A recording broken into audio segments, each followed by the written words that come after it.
Hey, how's it going, everybody? It's Justin. I'm back again this time for another review of a comic, which I haven't done in a while, so I'm actually happy to be doing that. So this time we're going to be looking at IXth Generation.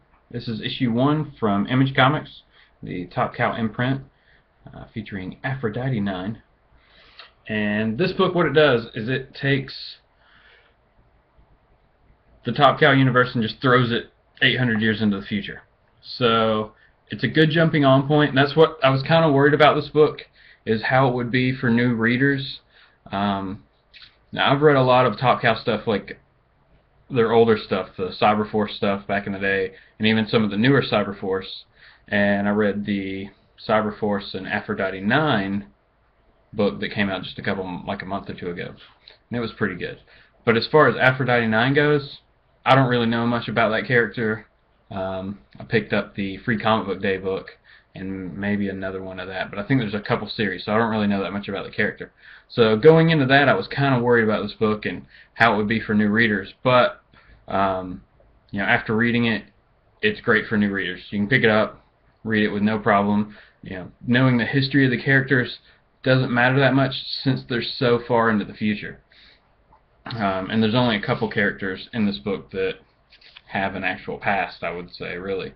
But we have our 9 different IXth models here, and they all have Greek Roman gods names, as you can see.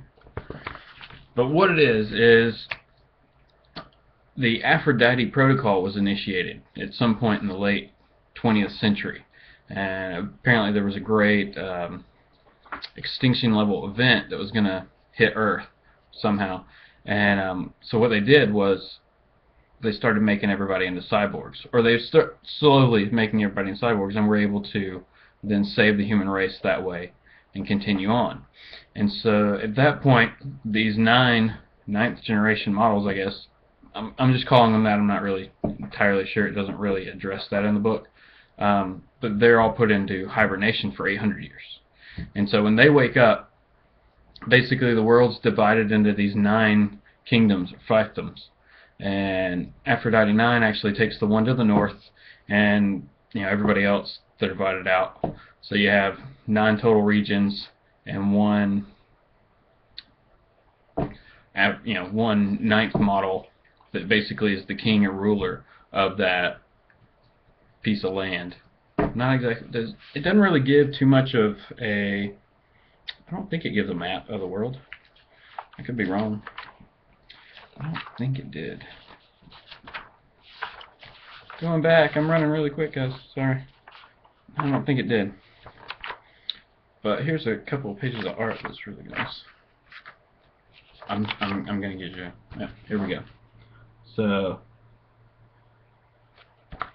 and the artist here has done several other. He's done some Aphrodite 9 books. He's done.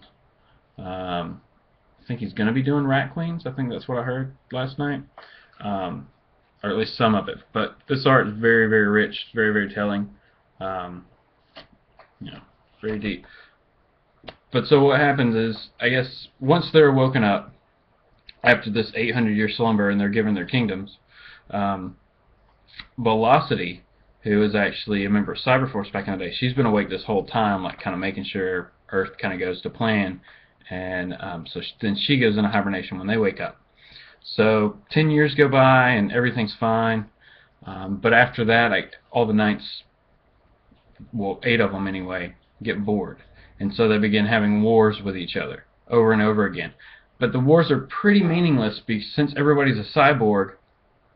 Even if one of their soldiers die or they actually die, they just reconstitute in a new body, download their consciousness in a new body, and start again. So there's no actual winner in any of this, and the only reason they're having these wars is because they're bored. But at this point, after 15 years, so we're now 25 years after they've been woken up, and Aphrodite 9, she's kind of tired of it. So she goes in, says she's done, and lets everybody know that she's going to go wake up Velocity and let Velocity know what's going on.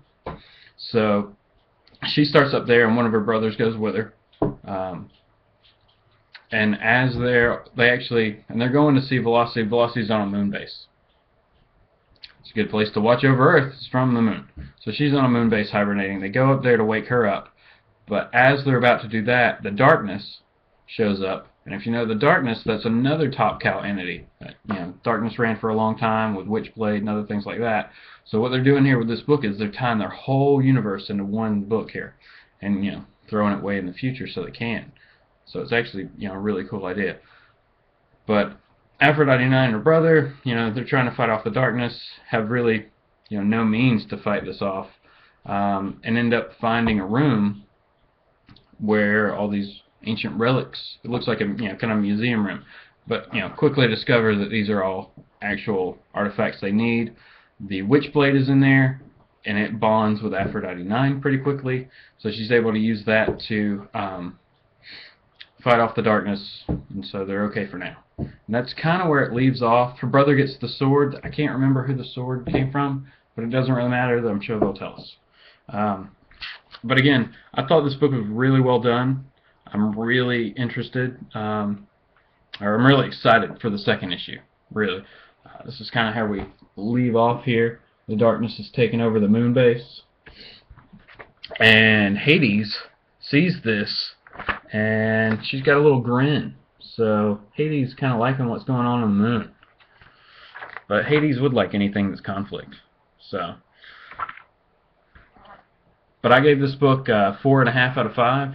I've also done a written review on comicbook.com, which I'll leave a link in the description below about that. But so tell me what you guys thought about this book if you haven't read it, or if you have read it, then tell me if you haven't read it. You can't tell me what you thought. But leave a comment below, and it's definitely worth picking up, guys. And like I said, check out my review on comicbook.com. It's written, and I'll talk to you soon. Thanks a lot for watching. Have a good one.